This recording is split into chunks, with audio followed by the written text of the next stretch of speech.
Hello बच्चों, let's read a given question. The question says, what is the nature of a motion of a body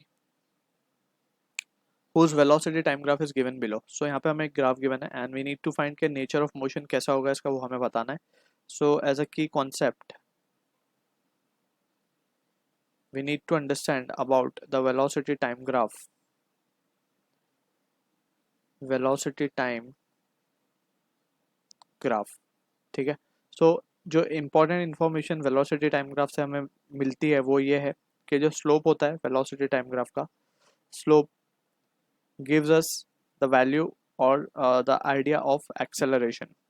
ठीक है ना. Slope से हमें क्या मिलता है, एक्सेलरेशन मिलता है.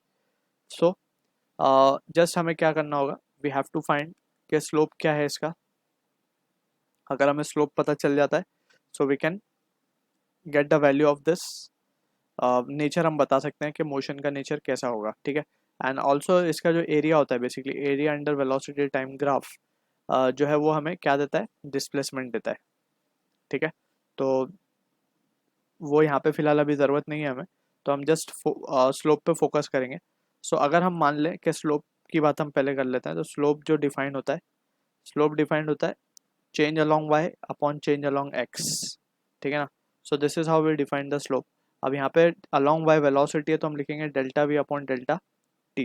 अब change in velocity with respect to time is nothing but acceleration only. तो हमने देखा कि एक्सेलरेशन ही दे रहा है स्लोप. ठीक है. अब स्लोप हमें निकालना होगा, तो हम दो तीन पॉइंट अगर कंसिडर कर लें, लेट्स से 1 2 3. ठीक है. अब delta y by delta x को, अगर जैसे हमारे पास कोई एक ग्राफ है, लेट्स सपोज ये हमारे पास ग्राफ है कुछ इस तरीके से. हम स्लोप पहले कैसे निकालते हैं, हम पहले वो कैलकुलेट कर लेते हैं. लेट्स सपोज कुछ ये इस तरीके से ग्राफ है, तो अगर हम इस पर दो पॉइंट कंसिडर कर लें ऐसे, ठीक है, और इसको इस तरीके से हम बना लें, ये एंगल को लेट्स से मान लें थीटा है, तो ये एंगल भी थीटा होगा, करस्पॉन्डिंग एंगल से बोल सकते हैं हम. ठीक है.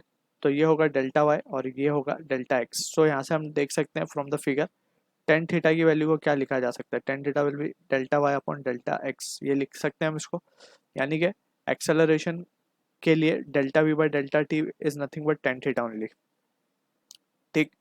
अब हम समझने की कोशिश करते हैं कि स्लोप कौन सा ज़्यादा होगा कौन सा कम होगा. थीटा जैसे जैसे बढ़ता जाएगा वैसे वैसे स्लोप भी बढ़ता जाएगा. तो अब हम यहाँ पे डायग्राम में हमने जो तीन पॉइंट कंसिडर किया उस पर हम लाइंस बनाने की कोशिश करते हैं. सो इस पॉइंट पे एक लाइन हम टेंजेंट बना लेते हैं इस तरीके से. ये एक टेंजेंट बन गया. इस पे अगर हम बनाए तो इस तरीके से टेंजेंट बनेगा. इस पे अगर हम बनाए तो इस तरीके से टेंजेंट बन जाएगा. हम देख सकते हैं ये एंगल अगर हम मान ले थीटा वन है, ये एंगल अगर हम मान ले थीटा टू है, ये एंगल अगर हम मान ले थीटा थ्री है, तो हम देख सकते हैं कि थीटा थ्री सबसे ज़्यादा है compare to theta two and theta one. ठीक है. ये कंडीशन आ रही है. ये कंडीशन का मतलब ये है कि tan theta three will be greater than tan theta two will be greater than tan theta one. इसका मतलब ये है कि सिंपली एक्सेलरेशन जो है वो बढ़ता जा रहा है. ठीक है ना. जैसे जैसे पार्टिकल की वेलोसिटी या फिर हम जैसे जैसे स्लोप में ऊपर जा रहे हैं तो स्लोप बढ़ता जा रहा है, that means acceleration is increasing.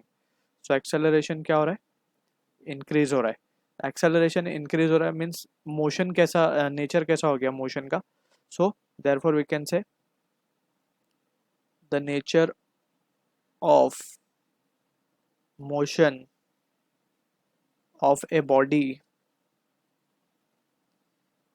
is